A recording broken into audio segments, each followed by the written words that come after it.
A clear case of economic terrorism to collapse the economy of the United States. A detailed plan on tape. We have it. You will be the first in America, besides the 15 people that were in this room, to hear it. Next.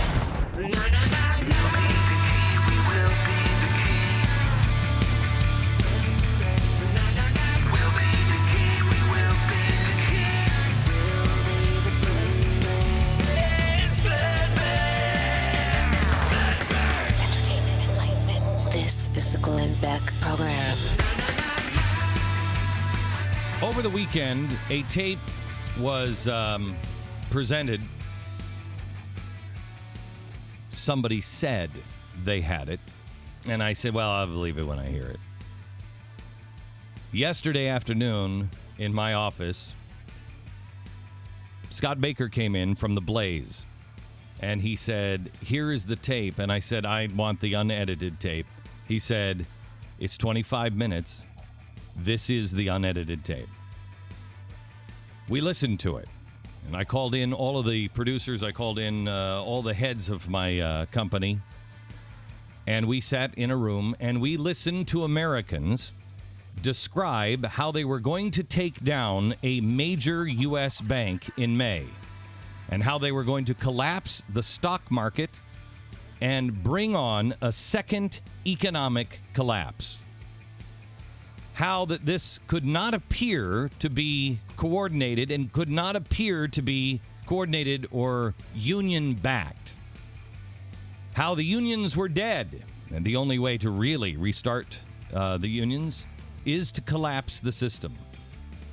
A detailed plan that would happen in May. When you hear this tape, you will recognize some of the things that we have been warning about. You will recognize what I believe the Pentagon was warning people about. You will also see in here what is already, if you check The Blaze today, not only will this story be posted in just a few minutes, but you will also see a story that was running yesterday of SEIU taking over a banking headquarters and refusing to leave and threatening to shut the bank down. So you know, this tape is now being delivered to the bank in question, J.P. Morgan Chase. It is also being delivered to the Justice Department. This is the clearest case of economic terrorism I think I have seen. I will give you my prediction of what will happen because of the people involved after the tape airs. There are 3 versions of this tape that we are going to present to you. First, the highly edited version that just gets the points out so you can digest it. Then, afterwards, we will give you a longer version, and that is the version that is being posted on theblaze.com now. And that is a 3.5-minute version, 4-minute version. It has more detail in it. And then we are also going to post the entire version, the entire 25 minutes or whatever it is. We will post that so you have it fully in context. Context matters. And the truth has no agenda.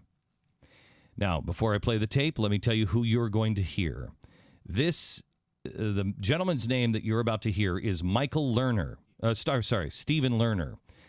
Stephen Lerner is currently still on the Huffington Post being called the organizer, the banking? Directs SEIU's banking and finance campaign. Okay.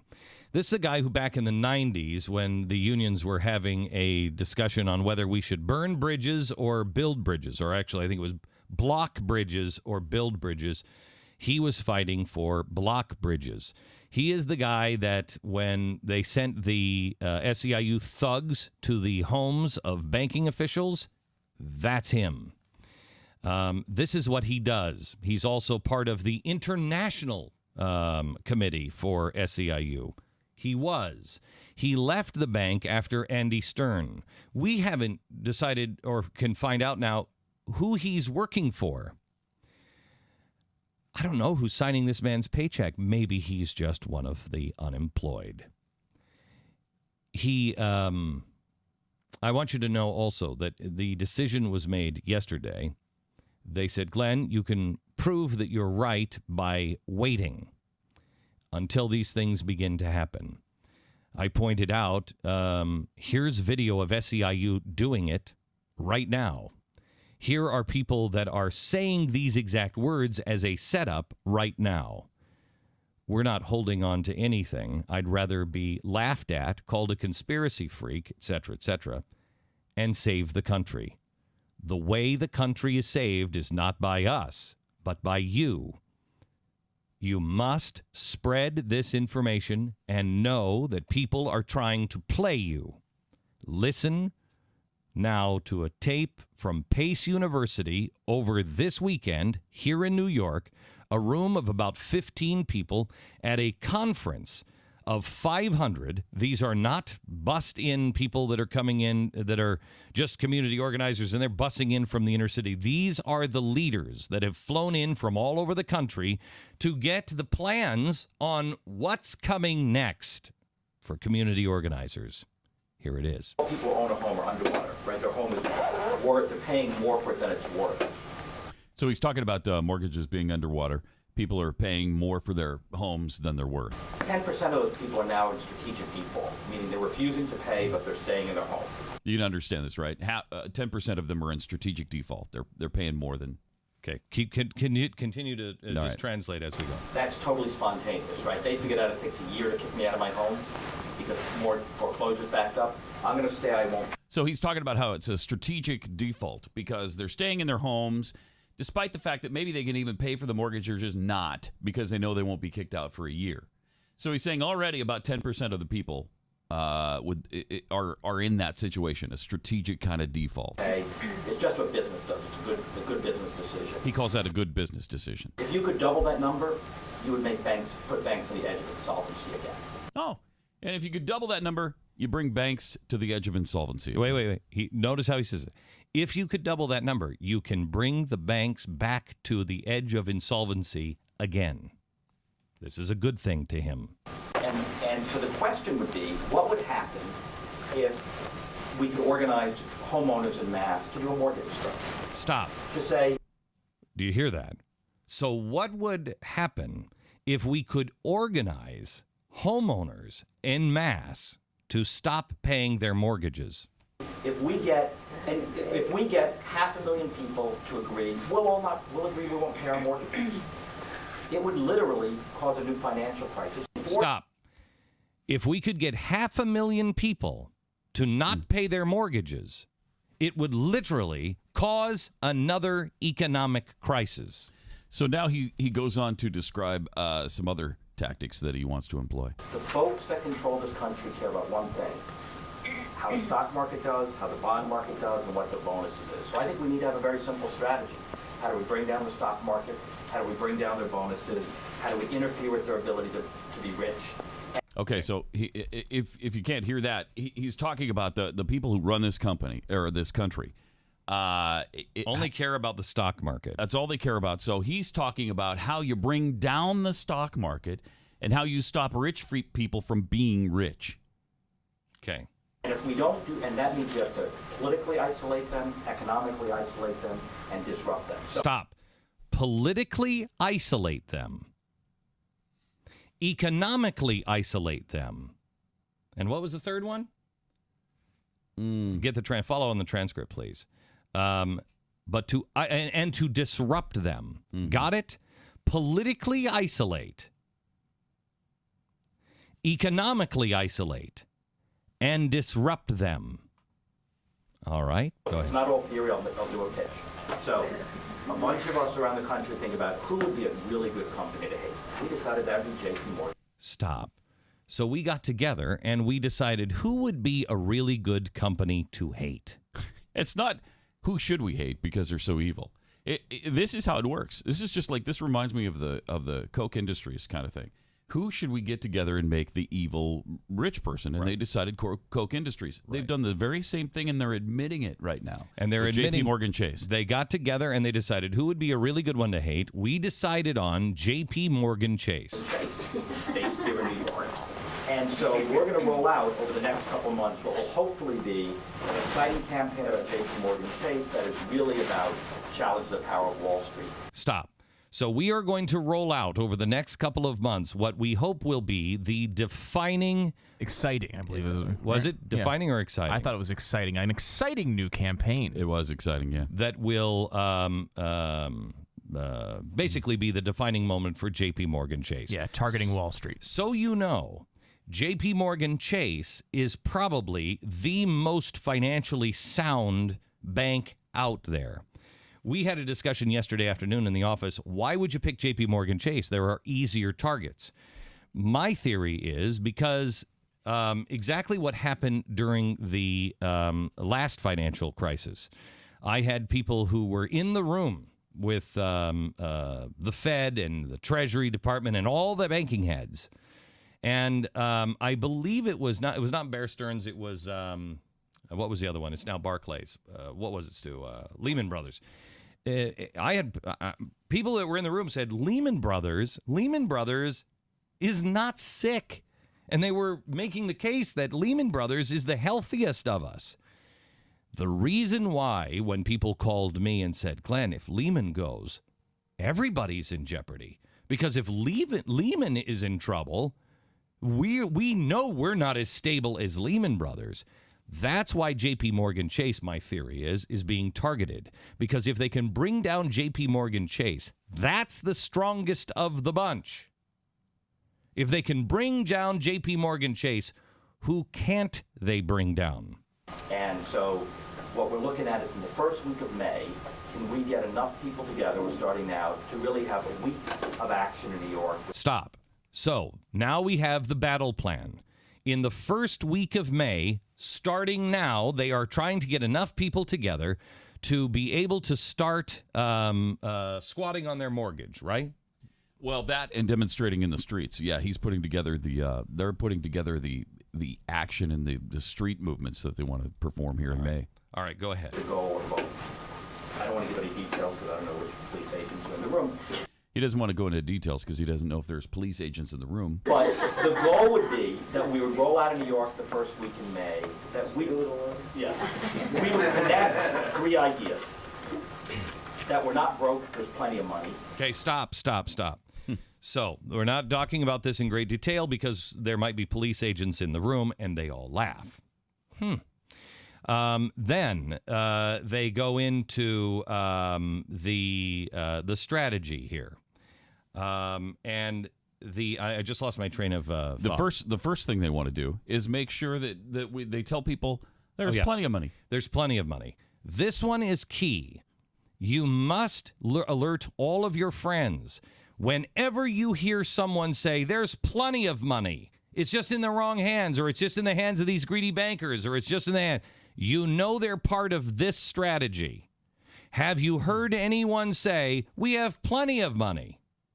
Think to the discussions that you heard in the last 4 weeks in Wisconsin. Have you heard anyone say, we have plenty of money, it's just blank?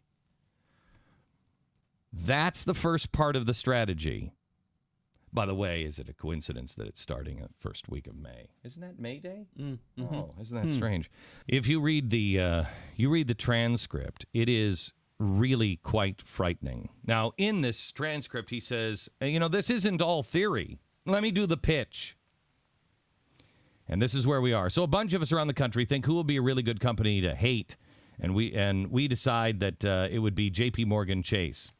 And so we're all going to roll out over the next couple of months what would hopefully be an exciting campaign about J.P. Morgan Chase that is really about to challenge the power of Wall Street. So what we're looking at is the first week in May. We can get enough people together starting now to really have a week of action in New York. And I don't want to give you any details because I don't want to know because I don't know if there are any police agents in the room. Well, if you're talking theory, why would you worry about that? The goal would be that we would roll out of New York the first week of May with and we will connect 3 ideas. That we are not broke. There is plenty of money. They have the money. We need to get it back. And that they are using Bloomberg and other people in the government as a vehicle to try to destroy us. Now, do we have... I think he's going to say some of that here. Okay, here we go. Yeah. They have the money. We need to get it back. And that they're using Bloomberg and other people in government as the vehicle to try to destroy us. And so that we need to take on those both at the same time. Okay, stop. And that So they're going after J.P. Morgan Chase and Wall Street, but they're also going to go after people like Bloomberg or anybody in the government, or believe me, anybody that stands against them. we'll start here. We're going to look at a week of civil disobedience, direct action all over the city, then roll into the J.P. Morgan shareholder meeting, which is they moved out of New York because they were afraid, I guess, to Columbus, where there's going to be a 10-state mobilization to try to shut down that meeting, and then looking at bank shareholder meetings around the country and trying to create some moments like Madison, except where we're on offense instead of defense. Let me say it again. So what we'll start here, we're going to look at the first week of civil disobedience, direct action all over the city, then roll into J.P. Morgan shareholder meetings, which they moved out of New York because I guess they were afraid of Columbus. There's going to be a 10-state mobilization and try to shut down that meeting, and then looking at all the bank shareholder meetings around the country, and we'll try to create some moments like Madison, except where we're on the offense instead of the defense. There is so much more to this detailed plan. See it at the Blaze and stay where you are. More in a second. This is, again, Michael Lerner at this No, Stephen Lerner. I keep saying Michael. I apologize for that. Stephen Lerner at this conference. And again, he's talking about, what they want is stability, and we need to fight against that. The people in control only care about how the stock market goes. This is Stephen Lerner. How the stock market does, how the bond market does, and what the bonuses is. So I think we need to have a very simple strategy. How do we bring down the stock market? How do we bring down their bonuses? How do we interfere with their ability to be rich? Okay, stop. So he just said we need to have a very simple strategy on how we bring down the stock market, how we bring down their bonuses, and how we interfere with their ability to be rich. This is not, these are, again, high-level union organizers here talking about how to bring down the stock market and how to cause another economic crisis. I want you to know that I told you that there is good versus evil. Anyone who is telling you to destroy is part of evil. Anyone who says a creative idea to build up, chances are they're not on the evil side. But you have to be very careful. We will play more of this tape at the top of the hour where it shows that they are being very clandestine. They are saying, look, it can't be perceived that we are doing this. Mm-hmm. They admit that. They talk about the death of the union. They said the unions are dead. The only way that we survive is if we collapse the system and restart it. And they lay out the plan on how to do it at the county, city, and state level, and how you're going to be used. Now, after this man spoke, somebody in the audience had a statement they wanted to make. Yeah, she was part of the panel. Actually, she's not even in the audience. She's part of the panel. But I thought we'd finish up with his statement about we didn't finish on the last section, and then it goes right into her. Okay, here we go. But he's talking about they're going to try to create some moments like Madison, except they're on the offense instead of the defense. This is where they're going to try to disrupt Wall Street and bring it down. Can you bring it up? Yeah. Why is it? Oh, he's just. By the way, all of these things, stop it here. All of these things are available at theblaze.com. It is imperative that you educate yourself on this and share it with all of your friends. All of the news is at theblaze.com. Share it with everyone you know today. Country, and that labor can't do itself. That community groups can't do themselves. But maybe we can forge something new and different that can be brave enough and daring and nimble enough to do that kind of thing. So there's a few ideas.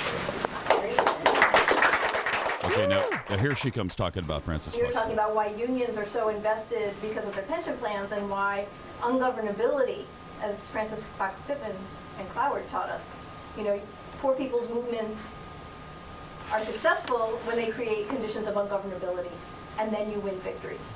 Do you hear what she said? Man. They must create ungovernability. that it will be impossible to govern. This is the strategy of Francis Fox Piven. That's why I tell you, chaos. Chaos is from the dark side, Luke. It is part of evil. It is not a coincidence that chaos is ruling the world. It is why I have been also telling you that this is a global project. You cannot take down the United States government without taking down the entire system. They are trying. It is the coming insurrection. It is the coming of the caliphate. It is the cries for revolution. It is chaos. If they can make things so chaotic, then they must change. It is top down, bottom up, inside out. It is what I told you would happen this summer when I said, watch, they need to push you into a place to where you rise up so they can provide the answer. That is what is now being planned. This plan is supposed to happen in May. I hope by exposing it, if enough people will talk about it, it won't happen. But you must educate your friends because they are going to be used. And as I said, this is evil. I'm sorry to get all biblical on you, MSNBC, but what does Satan do? He takes a germ of truth